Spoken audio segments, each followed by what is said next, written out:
Most fellows, no doubt, are all for having their valets confine their activities to creasing trousers and whatnot, without trying to run the home. But it's different with Jeeves. Right from the first day he came to me, I have looked on him as a sort of guide, philosopher, and friend.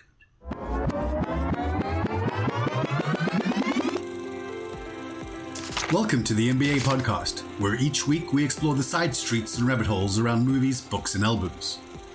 This is the second half of the Garden Session, where we explore PG Wodehouse's 1923, The Inimitable Jeeves. Enjoy the podcast. It's in my book, apparently. Yes. Did anybody get past 50 pages? Or?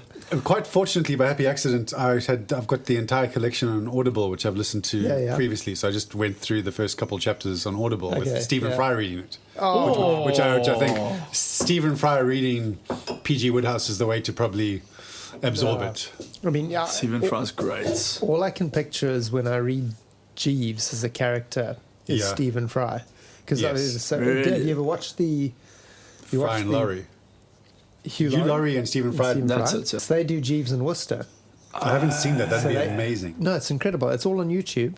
And they do... So Hugh Laurie plays the bumbling Bertie Worcester. Yeah. You know, aristocratic or... not so good so much aristocratic, but at least sort of high upper middle class. Yeah. The idle wealthy. The idle rich, yeah. The idle rich, yes, the idle rich in the 20s. And he plays it as this bumbling buffoon as he can do so beautifully. Do you remember Hugh Laurie in Blackadder? Mm-hmm.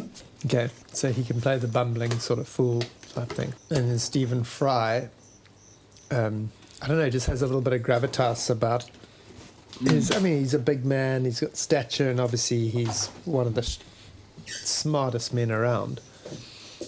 And so he plays Jeeves, and it's just...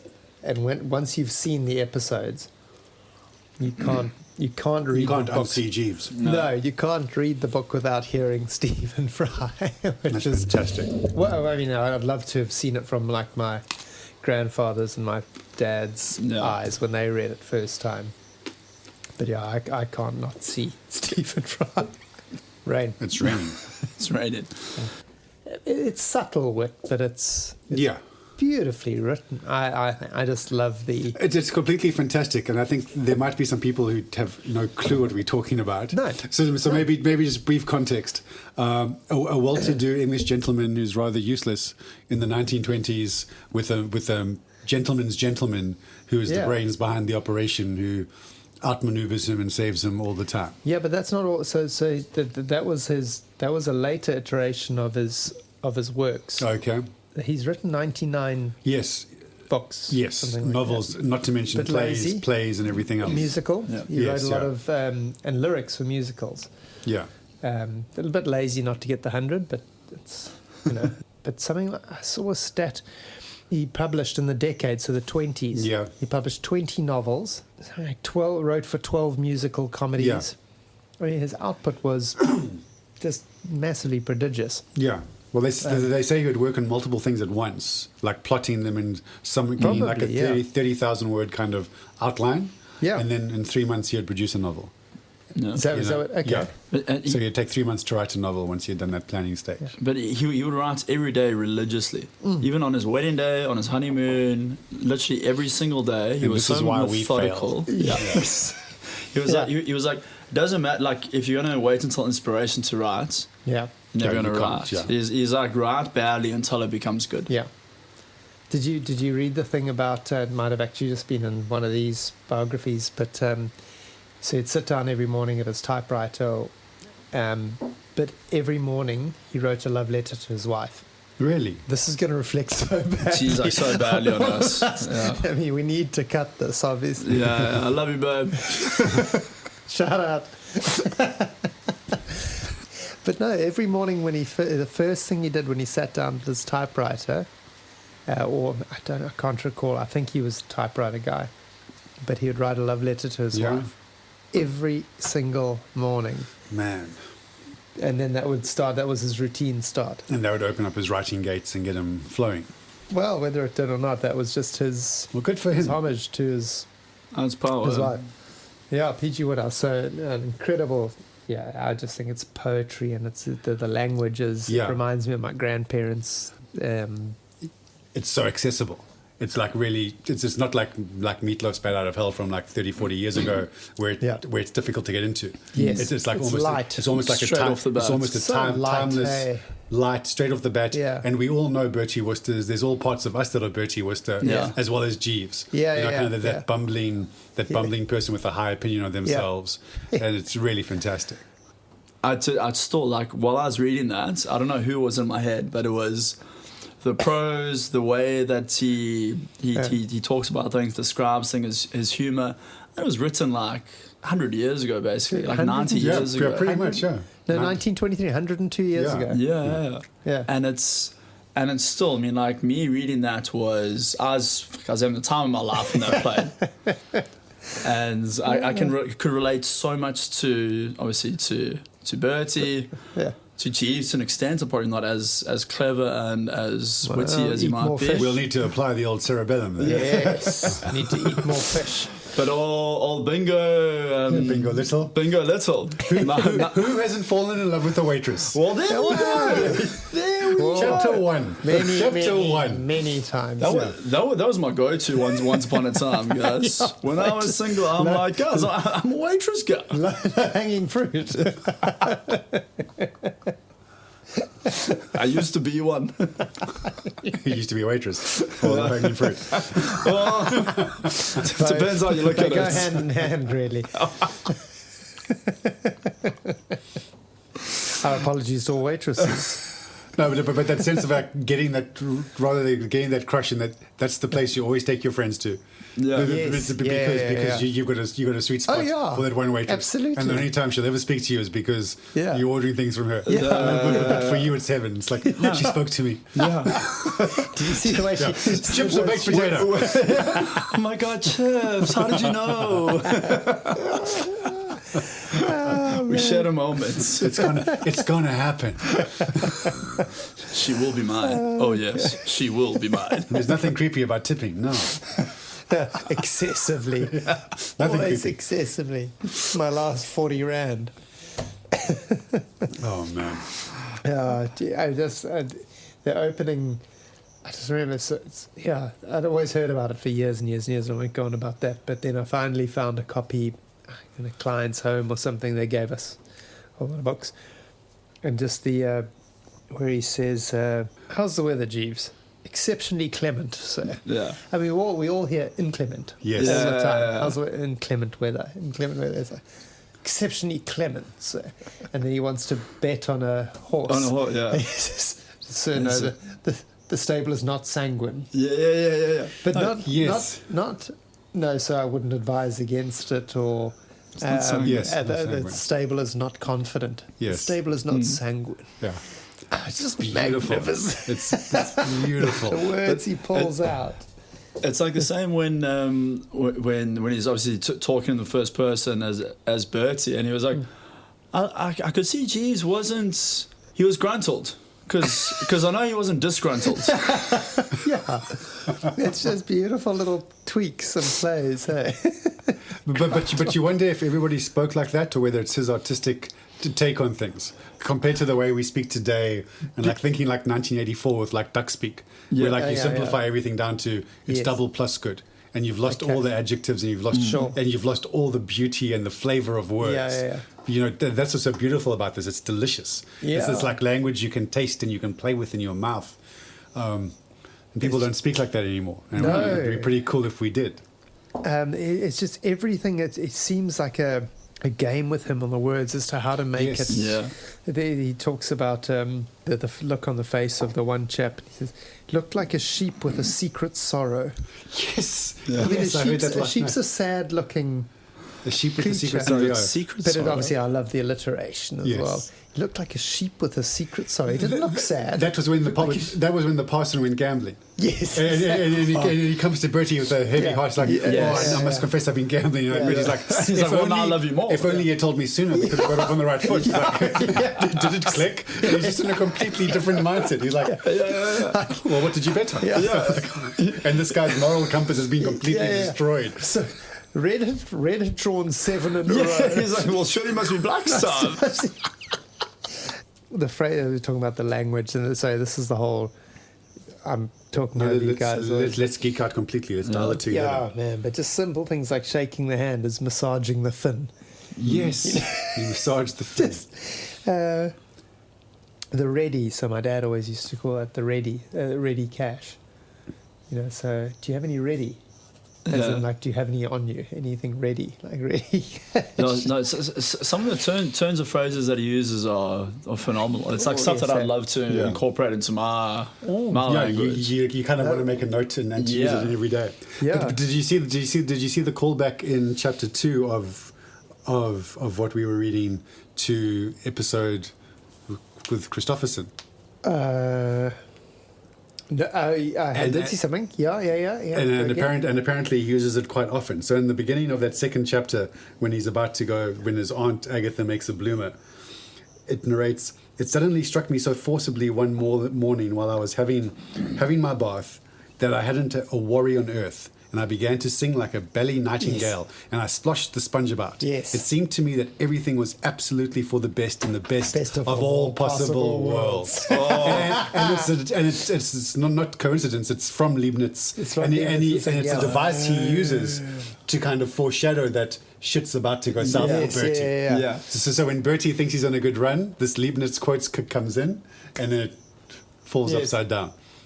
Because he would almost like he would always kind of foreshadow his own downfall, like by how good things were going, or when he was eating a good meal. Every time Jeeves would interrupt him about like with bad news, as while he was eating a good meal. You know, and on the good meals, I found a very nice link to one of our favorite things. Sausage. So if he observes characters who refuse breakfast with disapproval, he describes them as, "She spoke as if she belonged to an anti-sausage league, or a league for the suppression of eggs." But the anti-sausage league, how fantastic is that? Aunt Agatha, you know, that bane of his life, is one of the anti-sausage league. Yeah. And she said to him at breakfast one morning when he was eating a sausage that he shouldn't, because modern medical science held that a 4-inch sausage contained as many germs as a dead rat. Well, there you go. You can't trust that anti-sausage league. No, you cannot. This is before cholesterol. Yeah. Woodhouse himself was known for his love of a good breakfast, often saying he only served sausages made from contented pigs. Oh, magnificent. Beautiful. It's going to get... I want my pigs to be contented. Exactly. I'm so grateful that you introduced me to this guy. I mean, like, there's so many quotes from that entire series. And one of the ones that stuck out with me was, "She had a laugh like a squadron of cavalry charging over a tin bridge." Yeah. I mean, that's amazing. And I've heard that laugh before. Yeah. No, for sure. It's ringing in my ears while he was talking about it. I was just going to find one here about... I turned to Aunt Agatha, whose demeanour was now rather like that of one who, picking daisies on the railway, has just caught the Down Express to the small of the back.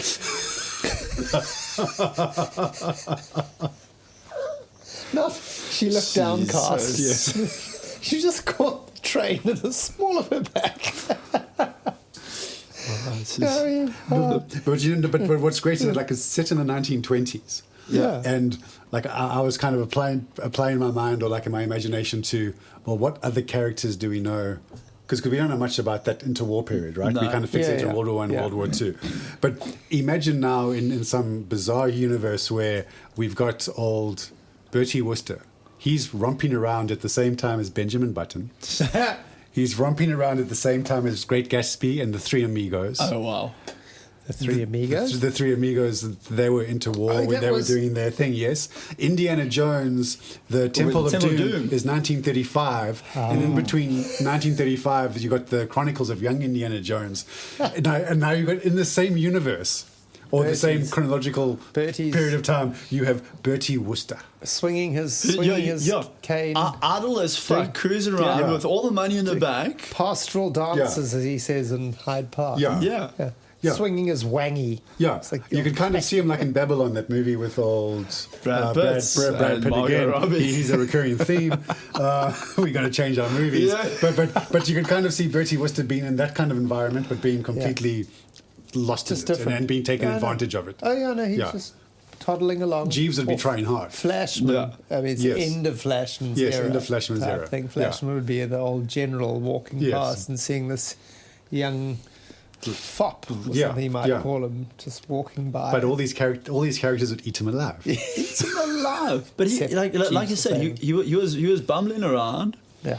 like nice enough person, but had no Yeah. idea about the world. And No. without Jeeves, he Yeah. would be Did. wrecked. He would also Yeah. have terrible dress sense. If he wasn't allowed to wear his cummerband. No, It's cummerbund, no, yes, he it's wasn't like a allowed to- Hidalgo. Socks. Hidalgo, a bullfighter, what?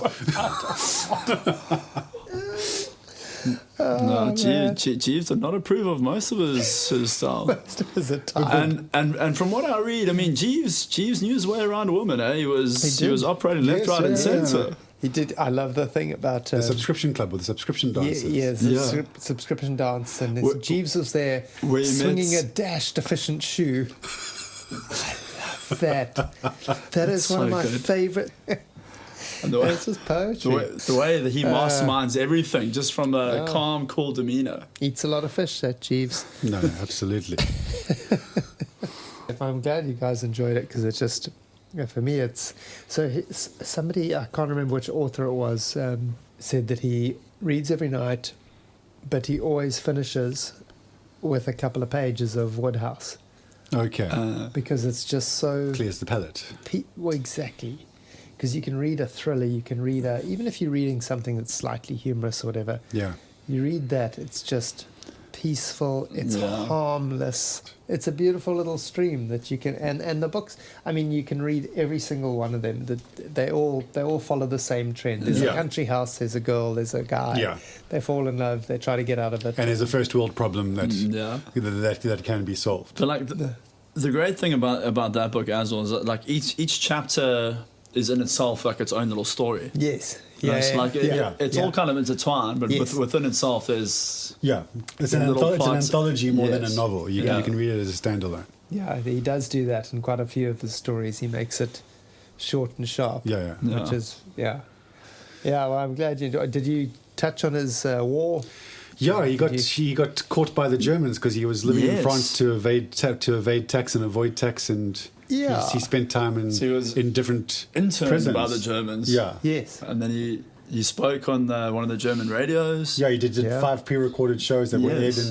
aired in America, and they weren't political or propaganda. They were like Yeah. comedy and entertainment. Yeah, but he was still tried for treason, and then Yes, they found yeah. that there was nothing. And that's why he got exiled and moved to the States. Yeah. Yeah, vilified for it. Yeah. Smashed.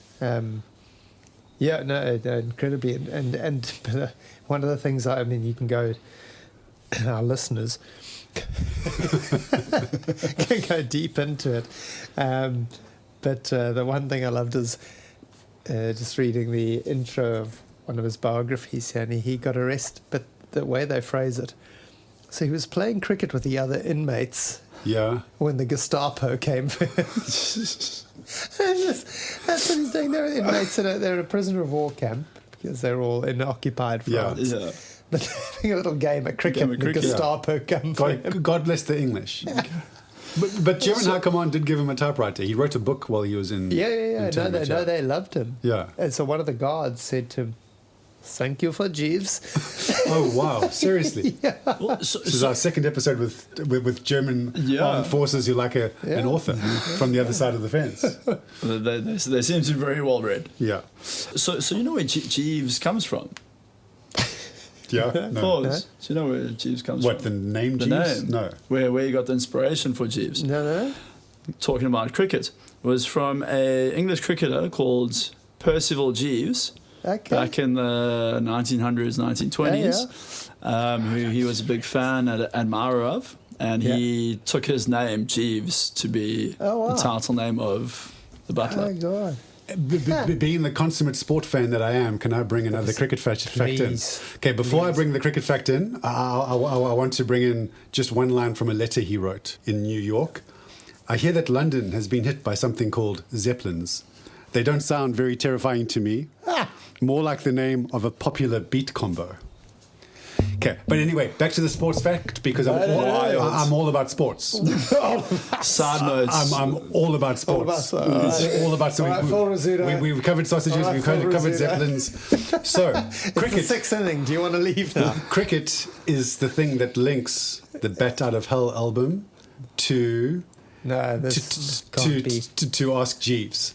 Okay. So Ask Jeeves was a web. okay, no, sorry, not Ask Jeeves, but okay, sorry. Do you want to start that again so we can edit it properly? Fantastic. Okay, so, and go. So cricket is the thing that links the Bat Out of Hell album and PG Wodehouse's The Indomitable Jeeves. Do you want to go for two? No, it's fine. The Indomitable Jeeves. There we go. It's fine. We'll keep those all in. So we know that Bat Out of Inimitable. Oh, what did I call it? Indomitable. Sorry, I've got kids who watch Jurassic Park. Okay. Inimitable. Okay. You guys are far too kind. Okay. So cricket is the link between Bat Out of Hell 2. For the audience, this is take 10. And the Inimitable Jeeves. Okay. One Big more cricket time for fan. luck. So we know that Bat Out of Hell was based on Neverland, which Jim Simmons was trying to make on a Peter Pan story. Sorry, we had too many beats. Sorry. Okay. What did I call him? Simmons. Jim Simmons. Okay. Okay. So Neverland was based on Jim Steinman trying to retell Peter Pan, and basically it was rejected by the estate of J.M. Barrie. Okay. And because the estate of J.M. Barrie rejected it, he went on to make Bat Out of Hell, the album, and then Bat Out of Hell, the musical, because the intellectual property was far away enough. Okay. So J.M. Barrie was the author of Peter Pan. Hold that. Yes, thank you. Now, PG Wodehouse was a big fan of Arthur Conan Doyle. Yeah. Huge fan, interviewed him, they met at an interview. He used to watch Arthur Conan Doyle play cricket. Right. Very good. And then he joined Arthur Conan Doyle in playing cricket for the Allah Akbaris, which was the precursor of the author's first 11, which was the cricket team started by J.M. Barrie, which had the likes of J.M. Barrie, Conan Doyle, and PG Wodehouse. There's a team photograph that I'll put on the blog. Oh, wow. And they played cricket together. And old PG Wodehouse was apparently J.M. Barrie was very keen on cricket, but he was not really good at cricket. And there's a great quote. He forbade his team to practice on an opponent's ground before a match because this can only give them confidence. Yeah. So there we go. That is unbelievable. There we go. That is phenomenal work. Sorry, I think A.M. Moore was also there. He was also there, yeah. And he wrote Winnie the Pooh. It's not Paddington, but it's the bear. No. Well, my wife will be chuffed because she's a Winnie the Pooh fan. And Giant Squid Connection? Yeah, absolutely. Arthur C. Clarke. All right, Dan Schreiber. Arthur C. Clarke wrote Tales from the White Heart, which are sci-fi stories, but they're told in the Gentleman's Club style, inspired by P.G. Wodehouse. No. And there's one short story called The Reckless One, which I need to read this because I can't remember it. But in particular, it involves a scientist and a giant squid whose brain is being manipulated, causing it to become angry. Oh. No. Told in the style of P.G. Wodehouse. Why am I not in this movie? Exactly. It has everything. That's magnificent. Well, sorry, they're my links. Slightly that's forced. Awesome. That's an incredible link. That's a great link. Jeez, and it's cricket. And it's cricket. Yeah. Look, I don't know how many chuckers are in a match, but I'm excited and I like to watch it with you guys. Next year you're going to get your first cricket ball. Oh, I've never had one. We'll get you a ball box. There we go. Fantastic. We'll get you a second-hand ball. Yeah, you can use mine. Yeah. I use it as a gas mask in COVID. I understand none of those words, but I'm very excited. Well, I think that all that's left to say is, would you like a brandy? I mean, like, I'm not going to say no. Stiffish? I said, Jeeves, I said. Sir, mix me a stiffish brandy and soda. Yes, sir. Stiffish, Jeeves. Not too much soda, but splash the brandy about a bit. Very good, sir. Well, that's all for this week. Thank you for joining us in the garden. Tune in next week where we explore Wes Anderson's short film adaptations of Roald Dahl's The Wonderful Story of Henry Sugar, The Swan, The Ratcatcher, and Poison. Until next time. Bring me my wangy, my yellowish shoes, and the old green Homburg. I'm going into the park to do pastoral dances.